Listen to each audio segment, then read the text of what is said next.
Good evening, everybody. Buenas noches. It is so wonderful to join you all wherever you are watching us. We are very excited to engage in a conversation with colleagues from our independent schools. And our topic today is from assistant or associate teacher to head teacher.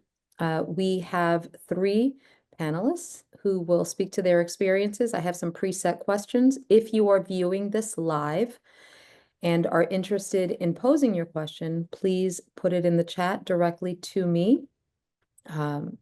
And you will note that there are only two visible panelists at the moment. New York City Subway has gotten in the way of the plan. So as soon as our third panelist is able to join, we will welcome her and pick up wherever we left off. So for now, I'm going to ask Irene to go first and then Andrew. I'm going to ask you to introduce yourselves. Where do you currently work? In what role? How long have you been there? And what type of school is your place of employment? Thinking about, is it a pre-K to 12? Is it a pre-K through 8? Is it a day school? Does it have a specific pedagogy or philosophy or religious affiliation? Think about the genders, et cetera, et cetera. So, Irene, please go first. Hi, good afternoon. Good evening, everyone. I'm Irene. I'm the fourth grade head teacher at Quillier School. This is my second year teaching at this school. We are a co-ed toddler, so 12 to 24 months old to up to fifth grade school. Hi, everybody. My name is Andrew Andrade. I'm currently a second grade teacher at Brooklyn Friends School, which is a preschool to 12th grade Quaker school. And this will be my fourth year at Brooklyn Friends School. Thank you. And again, thank you both for being here this evening. I would love to hear more about your journey. How did you end up in the independent school world? How long were you an assistant or associate teacher? Also think about what if you served at multiple schools in the assistant or associate role, really just talk about the growth and the trajectory of your experience. So how did you end up in these schools? Perhaps you're an alum, perhaps someone in your family. And then how long did you serve in the assistant or associate roles? Andrew, why don't you start?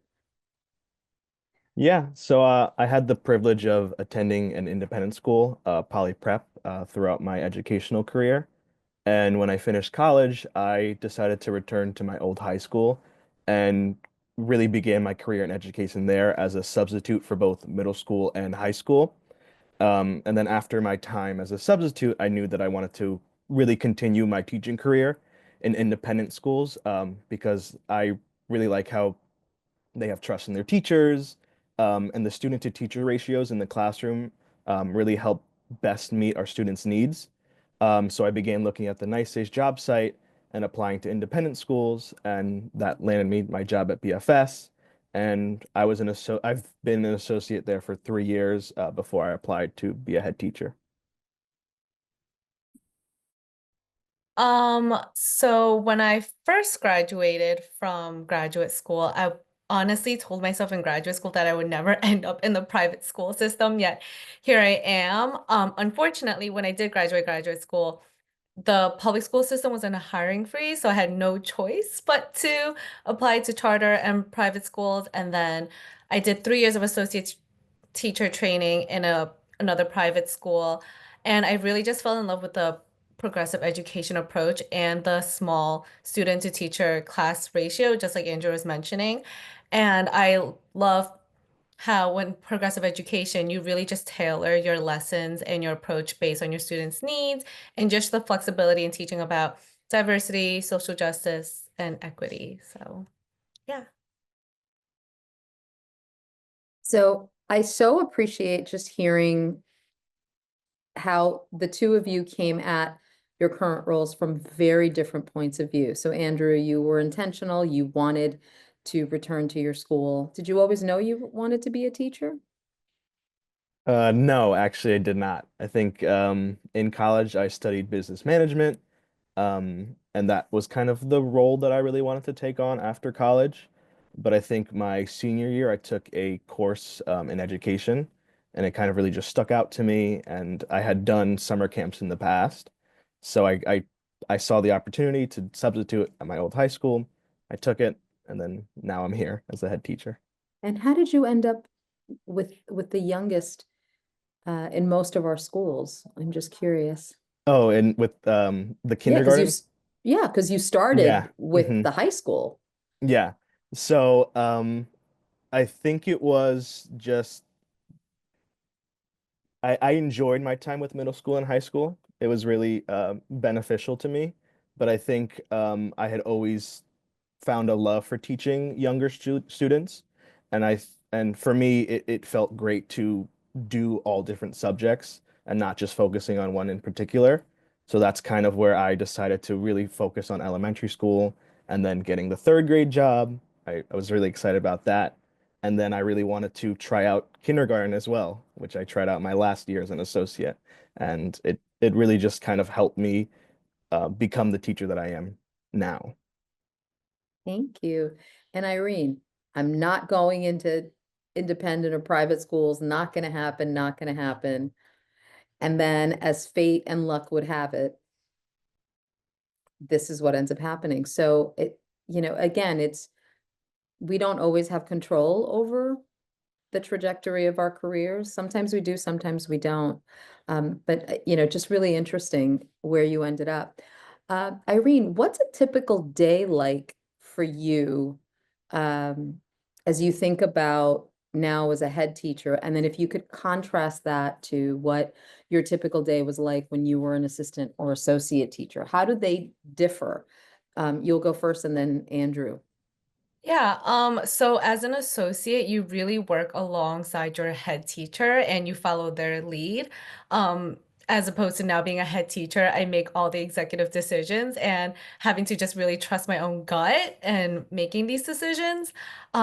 I do miss being an associate teacher in that sense, honestly. Um, I think day to day, during my preps, I've been doing a lot of prepping, making copies, making my lesson plans for the next couple of days. And as an associate, I would normally meet with a learning specialist or sit alongside my head teacher and ask them what's the following lessons that we will be teaching. And now I feel like I'm just making my own decisions and hoping that I'm doing the right thing. Great, thank you. Andrew, I'm gonna ask you to speak second, and then Naisha, it's so great to see you. Thank you so much for joining us. I will set you up once Andrew answers the question, so don't worry, just hang in there. Andrew, what's your day like as a head teacher, and if you could contrast it to Mm. what was it like to be an assistant or associate? Yeah, so kind of echoing a lot of what Irene also just stated, I think the biggest difference that I've seen is just the bulk of the planning responsibilities falls on the head teacher. As an associate, I was only doing a specific lesson that the head teacher kind of really helped guide me through and kind of planned with me so that I was prepared for it. Um, but now as a head teacher, I really have to look at the bigger picture. So not only doing the day-to-day planning, but also thinking about the week ahead. Kind of, are there some things that we need to change around in the schedule so we can fit a certain lesson into maybe split it up into 2 days rather than have it in one day? And kind of all those things I didn't really think about as an associate. So now kind of going into that, that's been the bulk of the work that a head teacher has. Um, and then also thinking about kind of like the broad scope of the whole year as well, which is not kind of like a day-to-day thing, but also something you have to keep in mind as you move along through the curriculum and through all these different units that you're doing and all the subjects. Great, thank you. So, thank you once again for joining us. If I could ask you to introduce yourself, let us know where you work, what's your role, for how long, and what type of school. Obviously, Irene also is a colleague, so we've heard a little bit about Corliers, and of course, you may have a different experience, and the trajectory to get to Corliers is likely different for you. So if you could also talk about how you ended up in the independent school world and how long did you serve in the assistant or associate teaching role before becoming a head teacher? Hi, my name is Naisha. I have worked at Corliers for 8 years. I work in the early childhood division, so I think it is different from Irene because she works in elementary. So I can speak on that. I mean, our school is progressive school, but in the early childhood division, we focus more on like a Reggio inspired curriculum. So it's more of like, teacher led, student led activities, like us using natural materials and finding things like natural resources to incorporate in our classroom. Um, how long I've been at my school, what grade I teach, what age level I teach. Sorry, I'm like, oh, I'm all like, I was stuck on the train, so I'm all like disheveled. And then you said how I got into the independent schools. Yes. So I went to Washington Irving High School, which is in the Flatiron area. And I worked with a organization called Youth Services Opportunities Project. And they would pull students from the high school to do like service work opportunities. And then they were inside of the Friends quarterly meeting inside of the building. So we got connected to Robin Hoffman, who led the extended programs at Friends Seminary. So I worked in after school while I was in high school, and then every summer before I went away to college, and after I went away to college, and I also worked in the summer program. So I've only had experience working in independent schools. When I graduated undergrad, I came back and I was the lower school and middle school recess supervisor at Friends Seminary. I subbed at some various independent schools and did like some maternity leave positions. And then in 2017, I got hired at Corliers as an assistant teacher in the twos. So I was an assistant teacher at Corliers for 6 years, and I'm in my second year as head teacher. Fantastic. So again, three very different stories about how you end up where you are. One of the questions before we move on, Naisha, that we would love to hear from you is, what's a typical day like for you? And how does it contrast with your experience as an assistant or associate teacher? So a typical day for me, I work in the threes. We have three lovely children in our classroom. I have an associate who's new to the school. So for me, I feel like, we have a little bit of time in the morning just to like check in and see how, each other, check on each other's well-being, but to also like grab any materials that we need to get. So a typical day for me is just like maybe grabbing any last minute materials that we need to get, particularly for that day or the week. And it's mostly because my associate who I love is not familiar with the school. So it's just easier for me to just be able to go to the next classroom or go to this closet. Um, and grab materials. But I would say that it's been nice having an associate who is just so open to learn and willing to do. So there's like even little things that I feel like I can do that I just, if I need to print something, I'm like, hey, CJ, do you mind running down to the printer to grab that? And those are things that I remember doing as an associate. Like, what do you need me to do? What do you need me to do? And she also doesn't mind. But I mean, it's nice because I really do feel like I have a role and I know that there's things that I need to take the lead on, but it's nice to know that you have somebody that you can partner with, you can trust. If I'm not there, I know that, the class is going to flow. She can take on the lead. Um, so that's what a typical day looks like for us. Great.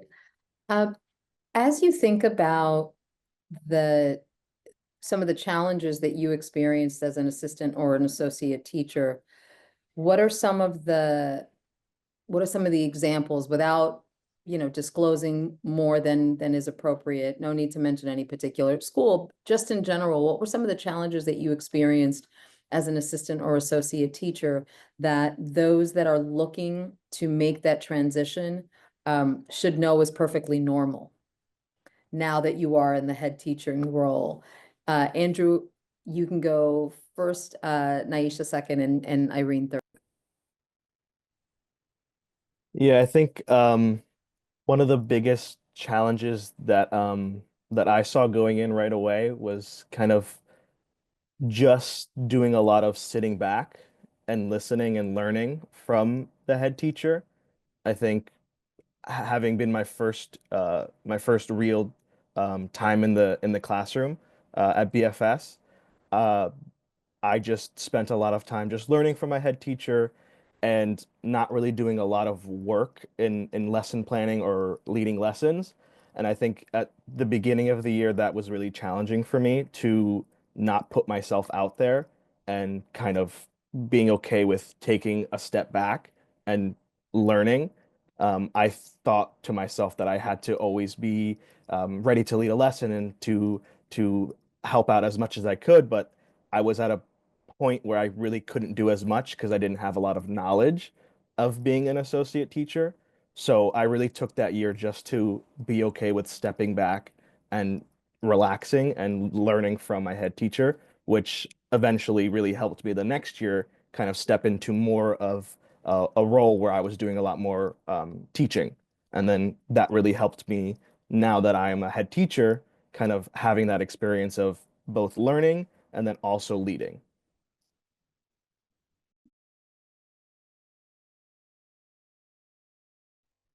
So similar to what Andrew said, I feel like we have some similarities and differences. But for me, I feel like I had so much experience in the classroom that it was like natural for me to know what to do. But the issue was that at the time I didn't have a master's degree and my bachelor's degree was in biology. So even though I had that natural instinct to like, know what to do and how to like comfort or, engage with the child, I didn't have like the book aspect. So when I finally decided to go back to school, it was like, okay, now I feel like I'm ready and I can, be in this position and feel like, okay, I can do it 100%. And similar to what he said, I feel like there were things that I could have said, took on more, but I also feel like I was like nervous or shy or just didn't have that much like faith in myself because I didn't have that degree on my belt. So, I mean, yeah, that's my experience.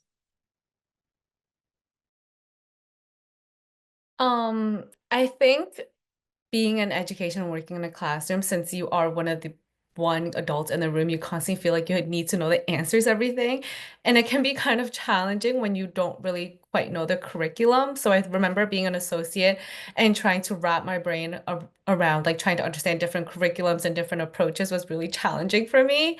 But luckily, I had really great mentors to guide me and hold my hand throughout the whole thing. And it's just hard, especially when you're going from an associate to a head and changing schools. Each school uses different curriculum, so having to adjust yourself based on the curriculum was definitely one of my biggest challenges, but I think everyone goes through the same struggle, and even seasoned teachers themselves find it challenging to learn new curriculums. Thanks. I know that those listening really appreciate just how to normalize what seems like this could only be happening to me. Um, so I think about now in a head or lead teacher role, what are some of the challenges that you've experienced? And when you think about those challenges, which are some that you want to make sure that people know to expect? Let's do Irene, Andrew, and then Nice. I think as a head teacher, it can be really hard to feel sure and confident in yourself, especially when you're interacting with parents who may have different takes on how to deal with situations or how to teach their child. I think it's really nice to be reminded that you are the professional in the situation. You are the one that earned a degree in education and you have all these experiences. So I think that was like a hurdle that I also had to jump over. Oh, sorry, just to add on. Sorry, Andrew. Just to add on, I think like even as an associate, you don't really interact with the parents as much as the head teachers do. So just getting practice when you can as an associate is really helpful. Sorry, Andrew. No worries. Yeah, I think I agree with a lot of what Irene said. I think just that transition to being the one that has the bulk of the communication with families can feel like a lot when it's your first time as a head teacher, especially because all parents are not the same.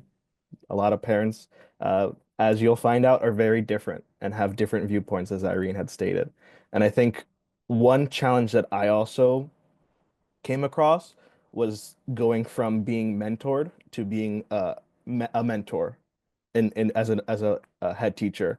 Um, I think especially when you're stepping into a role that is really brand new for you, I know that taking on the role of a head teacher, I still often am trying to find my own way around kind of the curriculum, kind of being a head teacher, and to really try to step outside of that and to help someone else while I'm still trying to figure out all these different things. Is challenging and hard. And it's really taken this year for me to give myself a lot of self reminders that I don't need to be a perfect head teacher or have all the answers as we have stated before, but really do need to kind of leverage my own experience as an associate to help my associate that is kind of looking for me to be a mentor to them. So for me, I would definitely say, managing that workload, there's more that we have to take on, the lesson plans, the assessments, just administrative tasks. Also the communication with parents, especially around like difficult, conversations. Like that's something that I'm always like around conference time. If there's something I need to share, I'm always like, ooh, like, am I gonna be, confident enough to be able to, translate this information to the families? And I would definitely also say just being flexible in the role and, being able to like sometimes you have to take on, other responsibilities that may not fall under your job description, but sometimes you need to step in and be a team player. So those are the things for me. Thank you all. I'm curious, besides teaching, what are some of the other responsibilities that you've taken on, and why have you taken them on? And what have you learned that you would advise others to also consider in the process? Naisha, Andrew, Irene. So for me, I enjoy volunteering for various committees at my school, which is like the gala committee, hiring committee. Also, just stepping in. Like I said, I work in the early childhood division, and in the elementary division, we do have a few kids of color. And for me, it's just, showing up for them because there's not many of us at our school. So just being present whenever I can, whether it's taking a child to the school bus or if they need extra support, because my afternoon, I have more flexibility, just going upstairs to be a support for not just students who look like me, but all students. Yeah, for me, I think something that was started or we're in the process of rolling out this year at our school is affinity groups for students in the lower school. And I have decided to be in an affinity group facilitator, and that's something that has also been something that I really wanted to also be a part of. I think I've had the opportunity to go to POCC, the People of Colors Conference, and seeing kind of how an affinity group works with adults. And I think being a male colleague of color, I think it's super important to have these groups for our students. And as we're rolling it out, I'm just super excited to continue working through that and providing that support to our students. Very similar response to what Naisha and Andrew mentioned, just volunteering to be on committees. So I've been asked to be a part of the hiring committee, and I've actually also recently led a PD on a certain curriculum. Even when I was an associate, I was a facilitator for my Asian affinity group, and I think that only helps me later on as now that I'm a head teacher. And even in my current school, while we don't have affinity groups, we're planning on rolling that out, and I've been asked to kind of like spearhead and like just help other teachers understand and teach what it's like to be in an affinity space. Fantastic. Thank you so much. I think it's wonderful that you all have centered our students and also really amplified the professional growth that taking on these additional responsibilities have provided you. I'm curious if you could, what advice would you offer a candidate in terms of indicating their readiness to be the lead? So how did you know that you were ready to lead? And then what advice would you give to an assistant or associate teacher that uh, is in that role and would like to indicate that they are ready to be in the lead? Naisha, Irene, and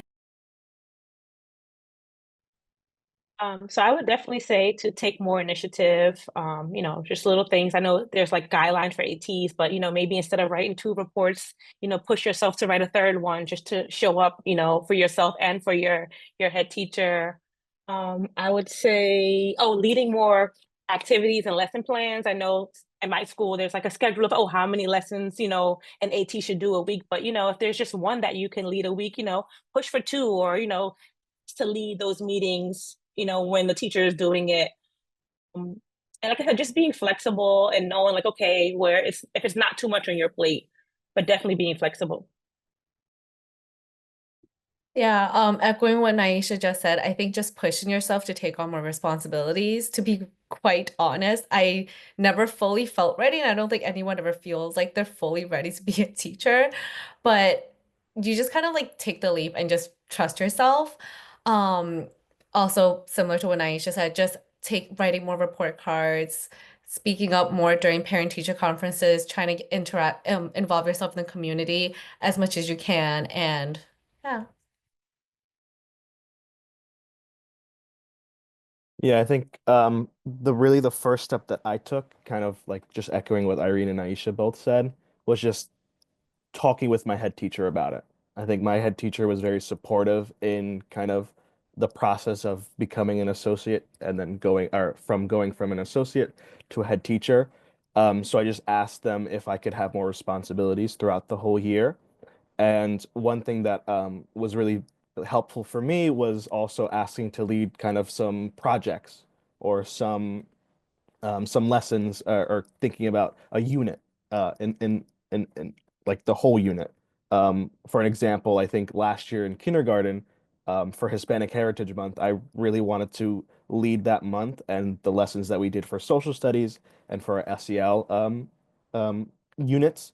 And my head teacher really supported me in that and kind of helped me kind of go through that process of kind of what should a lesson look like for our kindergarten friends, and kind of that's one way that you can kind of indicate that you're ready to lead. Thank you. One thing that I don't recall any of you saying is once you have that conversation with your head teacher, one piece of advice that I would offer those that are considering moving from that assistant or associate role into a head teacher or lead teacher role is to, in addition to speaking to your lead or head teacher, to also speak to the person who's most directly responsible within your division for hiring. So that might be the principal or the director or the head of the division, or it may be an assistant head or an assistant director or an assistant principal. Each school has different titles, but essentially you're looking for the people who are responsible for some of the hiring that happens, and in particular, some of the hiring that happens within your particular division, and indicate that you are interested, that you've spoken with your head teacher, and that you really would welcome the opportunity, should one become available, to apply, and to just have an honest conversation about what they're looking for and how you might be able to continue to grow professionally and apply for the process. And even if you don't get the position, the appointment, the offer, at the very least, you've gone through the process of advocating for yourself, which is something that we want our kids to do, so we should certainly model it for them. And you've also taken a moment to indicate that you're looking for more responsibilities. You're looking to grow professionally. And so if not that opportunity, maybe you will be invited to be part of the hiring process. So you'll see from the behind the scenes, so to speak, what the process is like so that you are better prepared to engage. And speaking of, I would love for any of you, so this is sort of a toss-up, what can candidates expect from the hiring process? Some of you were hired into your schools, others of you stepped in from the assistant or associate role into head teacher role. So I'm just curious for you to talk about what should candidates expect from the hiring processes, knowing that every school is going to be different, and that's fine. So whoever wants to go. Yeah, Naisha, thank you. So so for me, I just like wanted to share my experience. It was different for me because a role came available at my school while I was interviewing. And I just want to share, and I feel like I'm being transparent by saying that um, in the independent school, system, like it's very competitive. Like you're going up with, you're going up against people who have, maybe more experience than you, or they worked at more schools that are more popular than you. So for me, it was like, okay, I wanted to stay at my school, but I was like, listen, I know I needed to like get into this lead teacher role. I wanted to make more money. So I did make the step to look elsewhere. And I did get an offer from another school. It just so happened that a position opened up at my school, and I applied for it and I got it. But it is very competitive. But I would just say, like, stand out, be yourself. If there's something that you're good at, if you played it in early childhood, I always say it's good if you know how to like play a instrument, or if you sing, those things that make you special and that will engage the kids and like, have the administrators or hiring team remember you.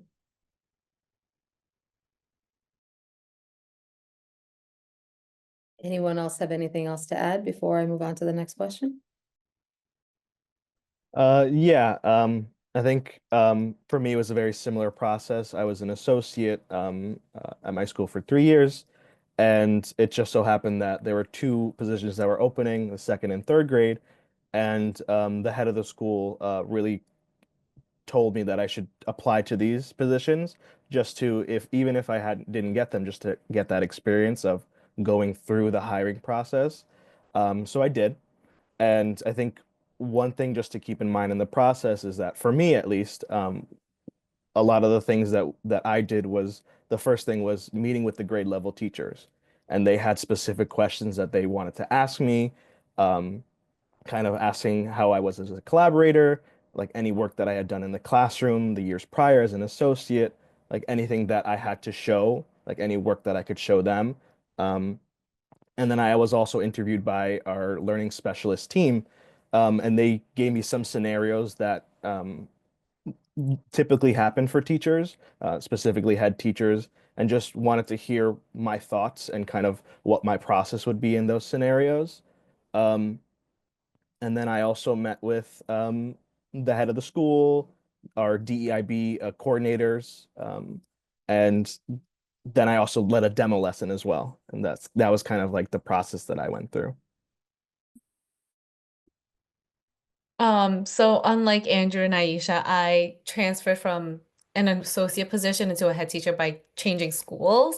Um, there was first an initial phone call conversation just asking about your teaching experiences as an associate and your teaching approach. But just speaking on like your teaching approach, each school in independent schools have so many different types of teaching approaches that you kind of have to not tailor your response, but just see how you can also fit their needs and what they're looking for in a candidate.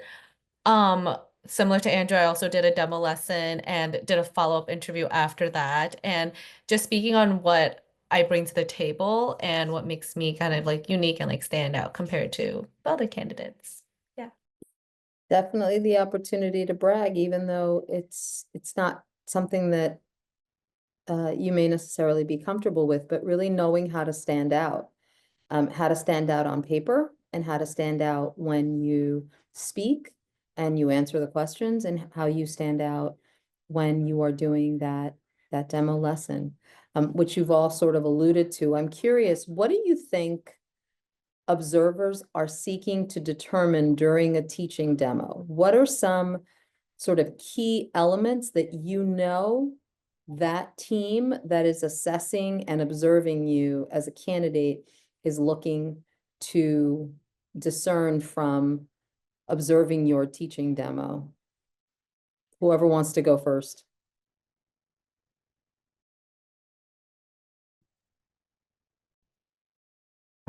Sorry, Irene. I think I would really break up kind of the demo lesson into like three parts. I think there's kind of like a before, a during, and then an after. I think a lot of the times beforehand, you'll be in contact with the teachers or the head teacher that you will be leading the demo lesson in their class, um, and kind of like trying to see like how your communication is with other teachers, kind of you don't ever want to really plan a lesson without knowing anything about any of the students or any of the supports that they might need. or even what they're working on, if it's something that they're taking the time to maybe stop what they're doing and do something completely different so they don't have any knowledge, or something that they're continuing to work on or they've been working on. Um, and then so like asking the right questions beforehand about the class and kind of how things are going to roll out is key. I think during the lesson, observers are really typically looking for your lesson structure and then also your classroom management. Did you break up the lesson in a way that really makes sense? Is it interactive enough for all the students in the classroom? Are you spending a lot of time just talking without having students turn and talk? Are you using some of the skills that you have as a teacher to really keep students engaged, or testing to see if they're understanding what the lesson is teaching? Um, and then also if you're responsive to what's happening in the moment, because all students are very different and a lot of them can have different responses. So how are you handling those moments where a student might say something that isn't on track with what you're doing? How can you respond to that?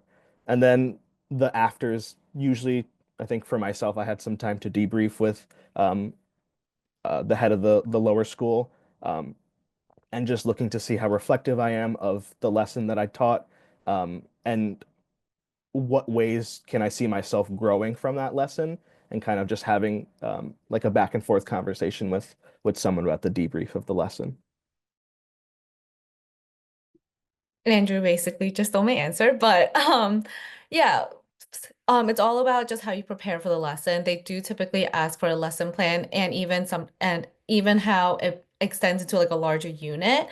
I remember even during my first demo lesson, I made one of the children cry, and like they're observing how you deal with situations like this, especially when you don't really know the child at all. Um, but I think what it really boils down to is just your flexibility in engaging with a class that really isn't yours. Yeah. They took they took all my answers, but I was gonna say say the same thing. The classroom management, just your energy and your warmth. I think specifically for early childhood, when you're seeking these positions, they want to see, how you engage with the kids. Is the activity that you provided, like, keeping their interest? Are they asking questions? And I think this is like one that some people don't really think about, but I feel like in early childhood, when you do that activity or lesson, it's also good to do a transition activity to help them get to the next thing. We were dealing with a lot of students who have all different needs, and it's really important to have that transition piece to get them to go to the next thing, or if they're going to, leaving the room. So just implementing that like transition piece in your demo and in your lesson. Excellent suggestions. I would add, and Irene, I think you alluded to it slightly. You will likely be asked to submit your lesson plan in advance of your visit. And that's not to say that if you decide in the moment to be responsive to whatever is happening in the world, in the city, in your classroom with a student, and deviate slightly from the lesson, that's okay. Because what it's demonstrating is that best laid plans, you prepared something, and you need to be flexible. And you can certainly speak to that, particularly in the afterwards of the lesson itself. You will likely be asked, so what worked really well? What did you really like about your lesson? What surprised you? What would you do differently? And always be ready to answer the question, what would tomorrow look like? What would the next day's lesson? Where would you pick up? What would you do differently? All of those are questions that you will likely hear as part of your interviewing process after your lesson. The other thing that I would say is that when you design your lesson, make sure you ask questions about the configuration of the room, because if you need to do an activity and the classroom is set up with tables and chairs and there's not a whole lot of space, you might want to know that.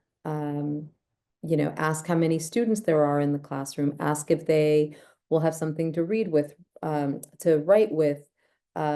If you're going to do something arts and craftsy, do they have scissors? Do you need to bring, all of those pieces, the materials? And if by any chance, friends, you end up doing a lesson that integrates technology, please have your plan B, your plan C, and your plan D.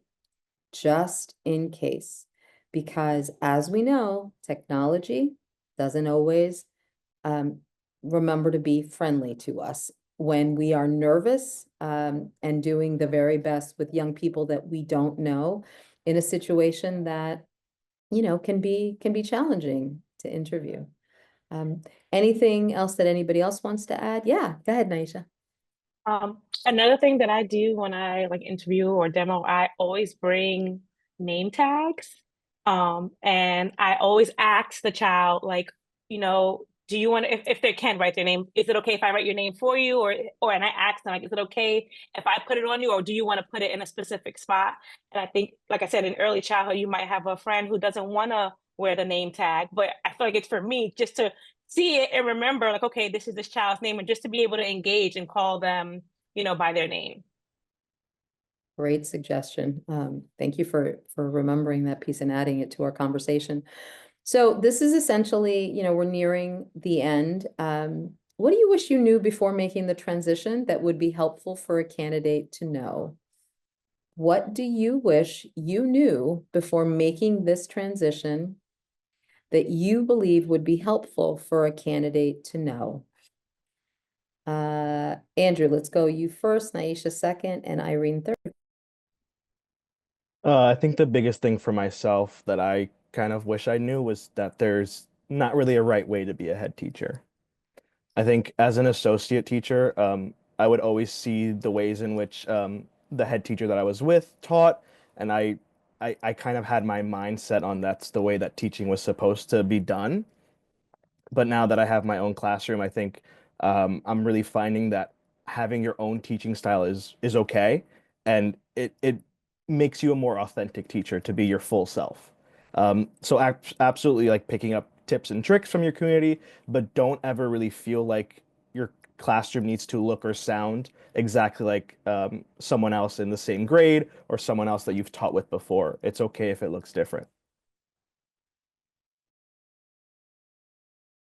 For me, like what I wish I knew sooner was that I really, really wanted to be a teacher. I would have went to back to school sooner, and I feel like I would have been so much more, far ahead. But I feel like everything happens for a reason. And another thing is to, if you are pursuing a master's, or if you're thinking about going to school and you don't have the special ed degree or certification, get it. It's so important now. More schools are asking, for some type of special ed. Um, um, Background. And for me, I'm like, dang, I should have got it. So definitely, and it's something I'm thinking about now. I'm going to go back and get a special ed extension. But if you're in school or you're thinking about going to school and you don't have it, just get it. So I'm a fourth grade head teacher, like I mentioned before, but I was also an associate teacher for a fourth grade class. And I wish I kept all the materials that I made, all the worksheets and all the lessons, because now I have to make everything myself all over again. So whatever materials or lessons you've made, like make copies and save it on a separate drive, your personal drive. Excellent. Great suggestions. I know at least one of you is a job fair candidate, a previous job fair candidate. And so I'm just wondering if there's anything from that experience that you also would want to bring into this conversation for those candidates that are listening and preparing about the process, the day, the experience, the follow-up, all of those pieces. So I went to the job fair, I think 2 years ago, and that's how I met my colleagues at my current school. I would say bring lots of water. You're going to be talking a lot, and have your elevator pitch ready. There are so many candidates that are going to be attending the same booths as you, so it's important to like stand out and just speak on your experiences and what makes you special. Also have your resume at hand, preferably printed out on cardstock so it really further it sticks out even more compared to regular paper. And I collect all the cards that each school or person I met gave me, and I would just follow up and email them like just like, hey, like it was really nice getting to know you, learn more about your school. I'm extremely interested in any future opportunities that may arise. Attached again is my resume and my cover letter. I would love to keep in contact with you and just like learn and collaborate in the future and whatnot. Yeah. Excellent suggestions. So just to give our friends who are listening and who have joined us some additional context for uh, the job fair itself, it will take place on Saturday, February 22nd from 10 a.m. to 1 p.m. It will be held at Columbia Grammar and Preparatory School on the Upper West Side of Manhattan. We will have 92 schools that will be attending. If you're wondering how many resumes you should bring, depending on the positions that you're going for, and how much you want to consider expanding beyond the immediate area that you live in, or if you would consider schools in Westchester or schools in different boroughs or in different states. While the NYSAIS Job Fair is very proud of the fact that it really serves NYSAIS member schools, we also have some colleague schools that join us because this job fair has been around for 36 years, and it's how many of us ended up in independent schools or in our current places of employment. So there's a long legacy of success. I urge people to arrive before 10 a.m. I do a very quick overview of what to expect from the job fair. I provide lots of materials in advance of for you to prepare. Irene, you are so right. That elevator pitch, 30 seconds to a minute of why this particular school, why you, why this role. You will also see what position schools anticipate being vacant. And then that follow-up message after is also really important, because some schools may not know exactly which positions they will have vacant on the day of the job fair. They will still be classified as anticipated. And then once our colleagues return contracts and indicate who is coming back and who is not, that's when those anticipated become confirmed. And if they've already met you, they already have your credentials in their inbox, it's a much easier and smoother process for you to advance rather than them having to wait till people apply through the different websites. So those are a couple of tips and strategies in addition to what others have said. Please anticipate more and more Zoom to be part of your interview process, or a good old-fashioned phone call to do a pre-screening. You can anticipate some of the basic questions. Tell us a little bit about yourself. Why are you interested in moving into a head teaching position? How much experience have you had? Tell me a story about an experience you've had with curriculum. Tell me a story that you've had where it's been a challenging parent. Tell me a story about how you've worked with kids and what you've learned from the experience. And do you have any questions for me? Do your research, know about the different curricula that are taught for that particular grade. Some schools will tell you what is taught for kindergarten, first, second, if you look at the websites. And also, if you have friends or contacts at those respective schools that you're interviewing, reach out, ask them. Chances are they are not part of the interview process that you're about to embark on. So ask them for advice, suggestions, things you should know, either about the specific position or how they got their position. And you can ask them for firsthand experience, much like we just asked Irene, Naisha, and Andrew, who have joined. So those are just a couple of things. I am happy to help and support anyone. The last thing I will say is that every single candidate is absolutely encouraged to pre-register, allowing schools to see your credentials in advance of the actual job fair. That is a really important part of this experience. It also allows us to prepare the materials that we will send you in advance so that you arrive ready to interview and secure your future position and move into that next level. Before we end the evening, Irene, Andrew, Naisha, anything else you want to say before we conclude our time together? Good luck out there.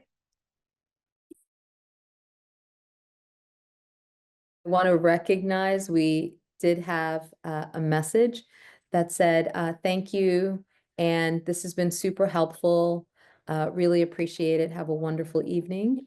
So thank you. I've been asking if anybody had questions, and they didn't. If you listen to this webinar and end up having additional questions, please do not hesitate to reach out. My email is jobfair, all one word, at NYSAIS, NYSAIS.org. I look forward to answering your questions. I look forward to welcoming you at the job fair. Please remember to pre-register Saturday, February 22nd, 10 to 1 p.m. Only happens once every year. 92 schools. Don't miss it and help us spread the word. Irene, Naisha, Andrew, and my colleague Matt from NYSAIS and all of our friends who have listened, thank you so much for your time, for your attention, and for your interest. And I look forward to being of continued service in whatever ways are possible. Have a great evening, everyone. Thanks so much.